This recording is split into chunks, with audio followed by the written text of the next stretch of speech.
Na ye hyase de ane ye kwa hyase de afiri wo man kan na mrahye bedwafie na nrada e de free sem mrahye bedwamu omukọ mahomegye mu na wo mukọtena ase ebo mode kọbọ apro e wo mabato mpesua hodo so no na ebre no ahia se wo sanso e kọ masetena mu enti okọ asetena mu na tse mrahye bedwamu chiame akọ akọtena na konwa so ne ho e na ene edom kuma ne dom kese de nyina omoba no dafo no e de tu dwa kire se de e kọ so no enkedom kuma na kire se nka bato komisa yentu ne twetwere de na wo mapie mu e wo mrahye bedwafie na ni nyina mu no mrahye bedwamu wo monhye ne yerekete safia bato no a omokọ akọtro no omaniema ezisi so se de tie no a edom dodo no so e kire se abato komisa ne din twira wo twiro ye kire se o adwuma no wo betimi aye ne se de tie no a pepepepepe a je se enya asem keto anye fedi agoro na wo dwumadie no ase na ene nsentwirofo e wo ho na ne nyina mu no mrahye bedwafo nso atwahia no e na mrahye bedwamu chiame bo mode tamne hama no disi ni teburu so kwekwen munya so na mutie me asem a mede bari mu odupa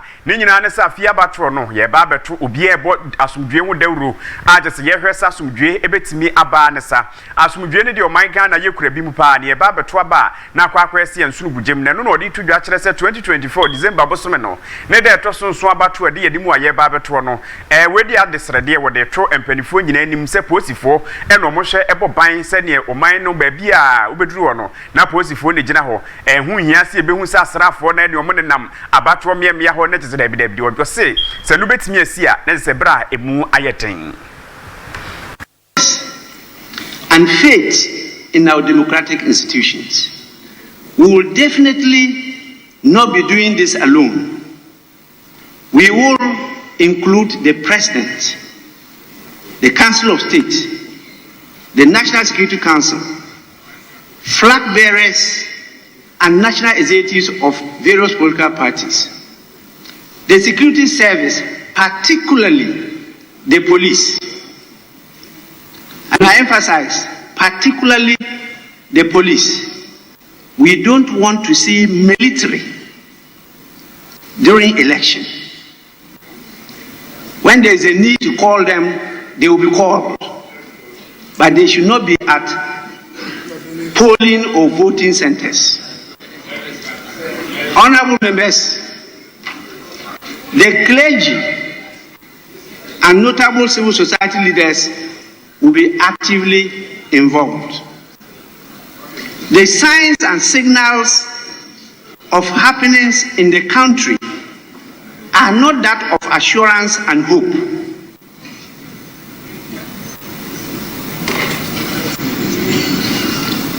I shudder when I'm told that people going to write their names carry knives, guns, just to go and write names. What about when we are going to vote? And at the end of it all, the results are announced, and somebody else has carried.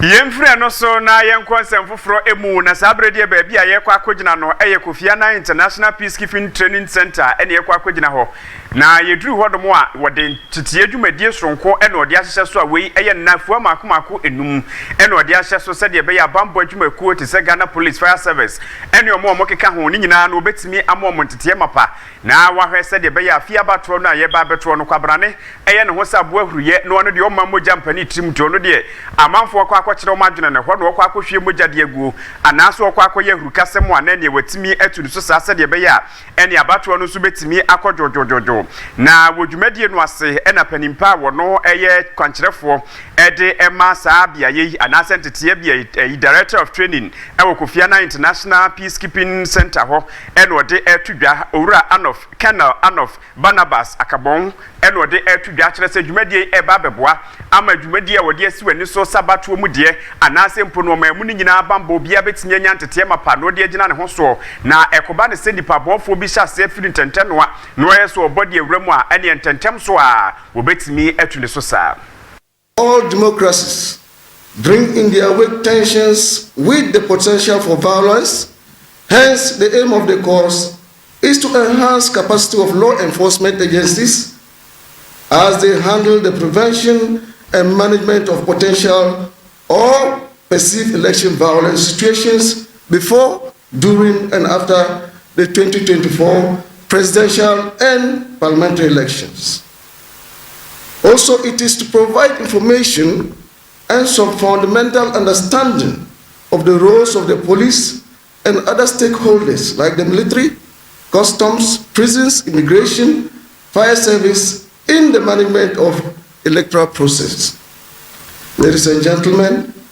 in view of the significance of this cause to our democracy, KIPTC, with our German support, will replicate it in the northern sector of Ghana. The Ghana Police Service is the lead agency of the Election Security Task Force. Hence, the KIPTC finds it prudent to request that the police liaise with other security services mentioned earlier with regards to arrangements and coordination. The target group for the course are officers who have the ranks of Major or ASP or its equivalent, or officers with command roles in the upcoming elections. Indeed, during an election season, one cannot take security for granted. The KIPTC has made all arrangements to meet all the anticipated requirements. Nenu achire no ena Germany aban no na na musini a wo man Ghana mu enso ede na dimonyam ekokopie mu ewo dwumadie no asente His Excellency Daniel Crew enso kopie mu dwumadie no ase ne no ena odi twudwa akire se sabre ene efiri se wode wontoma ede bo eye Kofi Annan training peacekeeping training center wo mode ano no mo hwe se de be ya bambo ho nsem ebetimi afa ne ntoma pa efira ewo man Ghana ena afa bibre mu atoye ha no nyenne na ni nyina ne se de be ya wo betimi de ntete papa ebegu fom na wode amabambo adwumakuo no na wo nyina ni ada ho bra ye ba beto abai se de be ya enipa bonfo bia no a obebode awura mu no wo betimi atu no so sa enkonkofa gidigidi ene oye ne bia emfema. Monitoring and mitigation efforts, dispatching properly trained security forces,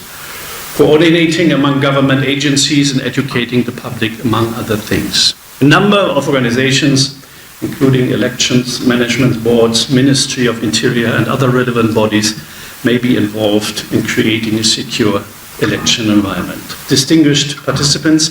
it is from this perspective that this engagement places high premium on the training of security officers in electoral violence and how it affects security. This course, I'm told, is packaged by KIPTC to enhance the capacity of law enforcement agencies in the prevention, management of potential or perceived electoral violence situation. It further seeks to update information and fundamental understanding of the roles of relevant security agencies and other stakeholders in the management of the electoral process.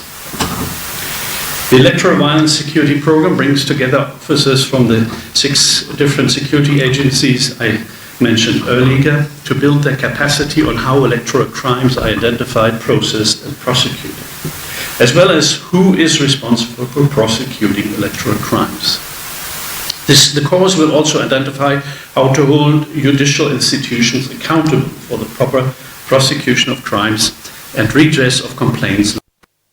Ene penimpa wono so agina Asante Mantemo Police Command no anemu ekasa ye Chief Superintendent Christopher Owusu ampianim ene odi tudwa kire se nimdia hodo a omaba dwumadie yase a wo mo ba beje ne ntetie ni nyina no wo mo hwe so mbetimi ede aye adwuma se de be betimi aboa na wo man no ebambo ehon nsem so betimi agina brane. Adopting multi-party democracy in 1992, this country has successfully held 7 presidential and parliamentary elections, which have ensured the smooth transition of power from one political administration to another. It has earned Ghana the accolade as the oasis of democracy, peace and stability in a troubled sub-region. It is, however, instructive to indicate that these achievements, which most Ghanaians take for granted but are envied by our neighbors, have not come effortlessly. Indeed, our past elections have always been characterized by similar tensions, with pockets of isolated violence before, during, after the electoral processes. Arguably, these happenings have always threatened our peaceful statehood in one way or the other. However, we have been able to address these potential triggers of conflict, and our country has not lost her peace and stability. The truth be told, the concrete security interventions put in place by us, the security agencies, with the cooperation and support of the majority of the good people of Ghana, have led to the consolidation of our peace and security over the period. And I want to commend all the security services for their commitment and great sense of. As we head to December 2024 polls, the group of Ghana and our friends across the world once again have a lot of expectations of us, the security agencies. They expect us to fulfill our constitutional mandate of maintaining law and order, as well as protecting lives and property before, during, and after the elections. Therefore, I must admit that this course could not have come at any appropriate time than this period, as it is going to broaden the knowledge of participants and adequately prepare them for the national obligation ahead. Indeed, I am told that this course will equip participants' knowledge, conflict management, leadership in election security management, human rights. Yemfra no so na fe yentimfani amanyofo no echi na sabrede wo bia sim a wo bontoa ede kire Ghana de hye ba bia beduru no ene dwam no nam ho ba bia wo mne na musa ni nyina ne sede be ya wonsem a wode baba bedi aban no obetimi aton ama Ghana de hye timi aton no topa no de okokromoti akwakoto aba ede ama wo mo ene December bosom ne de toso ensom na sa bi pepepe na ekoso a His Excellency John Dramani Mahama akane mampani ene watede asimu no ne yenuanom a ede to form agudie ni nkuma mu small scale miners akwakodi nhyiamu na won hyiamudie no ase no na odi tudwa a kire sesa abredi oman no yeguso a yekopa se de beya ne galamse yebetimi atu ase se de beya oman Ghana ye kwaye brantam ensuansuwa ni nyina ne yebetimi abaho ban na egina ne naso na no eno odi atudwa a kire sesa nyankopon ye nadom na so sa be fro Ghana bandwa no obehwe na ni nyina mu no wode abefo kwantempon a ye faso edi dwuma edi akwa akohyefo mu agudie tuo mu se de beya obi a obenam kwati kwan so na ase kwamone so na obebodi awuro man Ghana kwaye mu no yebehunu ntie ne wode technology no bewrem enti kwabrane afi no de excavator de ba obehu se ne minerals commission for to wonom sa abo se de chede no wode kwa kwuru kwaye nim ne se ne o makwa akokire no a wode atudwa a wo kire so ba wo behwe ama fo mu agudie tuo no afa abefo kwantempon so technology aba ebetimi aboa to maintain discipline in the sector. Your dear friend geofencing, I just say, you better control room, our Minerals Commission office. Maybe our concession, we can see it in real time. What the excavator bar, you mean who's excavator for bar, says excavator free concession, equal concession, you bet me. In the district mining offices, you be provided technology within their district so that small scale mines will demarcate them. And you'll be a friend GPS, spatial technology, IHS, it share what is happening in all those concessions. And so we'll be able to supervise and see, say, oh, excavate here, as you may see, concession. He's bringing an excavator, while informing Minerals Commission, excavator, na a concession now. Omunim say, oh, this company excavator by a year Juma, so that we know exactly where the legitimate. So and a Ghana company abedi John Dr. Mahmoud Baumia and so edene de enemu na nyina mu no pani wonu no him franka na wode di NPP amanyoko no anemu na sabrede na no akopie mu e wasantemantem na santemantem okokopie mu no ene ne wone so ame magazine fo okokodi nhyiamu no odi tudwa kire se nyankopon ye matom na se mianga se di stia ne mame na mia na mitigi ani break denim na mitias later ne so de kode a ne so man no emu be de pa ne mu ye be de nyina ne se ne obomoten na wa hwe se de be ya o meye to ahodo a yesum ede agu adwadifo titiri so na niam ahodo mo krade ba ebesum porto na kwabrane ntimi nyi ozo obi kro ho no mo timi twifa nsuo no so sa no de akwakopie mo togo no asomaga no de aba be pie mo man Ghana wasidi nyina no ba wo betete so se hu amagese to ahodo no wa yi bi afiri ho se de be ya obi abetimi ayi ne niam ama na somo atimi adwo no system no hardly say business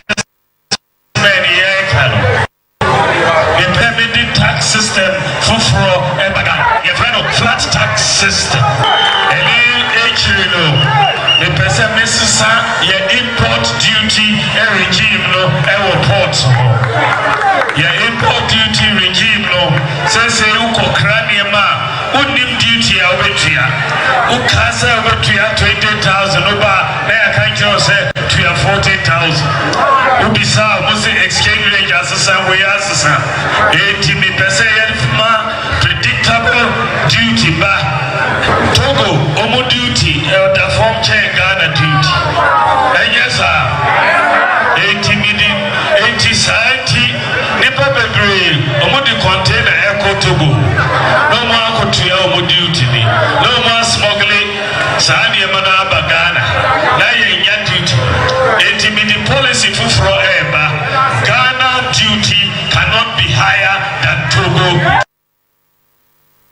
Enti na jese no nti Ghana duty entimi nkosoro nsi Togo fo de enti Ghana mampani abedi akire no Dr. Mahmoud Baumia na yento ansem no so na yanku yanimu e no pani wono ene odi eye All People's Congress APC amanyokuo no anemu na wasanso ehim Frank ade adi omanim Owura Hassan Ayariga wono so buafu ne ho papa anya asem ketwa de na amane buafu a wase oman Ghana enkosenki etimi di ye pa na nso di nyina mbo no akwa se ne yema bi ho no mo a ne ya ne hwebu adasem na no ane se no abutubutu ni ba bia obi emfa ne ho eno o kire se o man Ghana nei obi a prese Cedi no na nimu aguase agese Cedi no yaka no ahye fom a dollar ne pounds no ahuridi agina no so a enya asem keto akwakwa ne guase sempa na eno no odi tu dwa kire se de akwakoma no oba sa ni nyina ne so o man ayetim ase bibia yempe ene atoto na jeje musa wase ni titiw ene sa ban no e de contract bi ema obetene se ne ye de ma ene $1 million $1 million euro na se abobo sa wo bra yenso ye wosika wa hanu a yedie se ye beka se ne bia 25 Ghana Cedi yenka ne mum dollars no a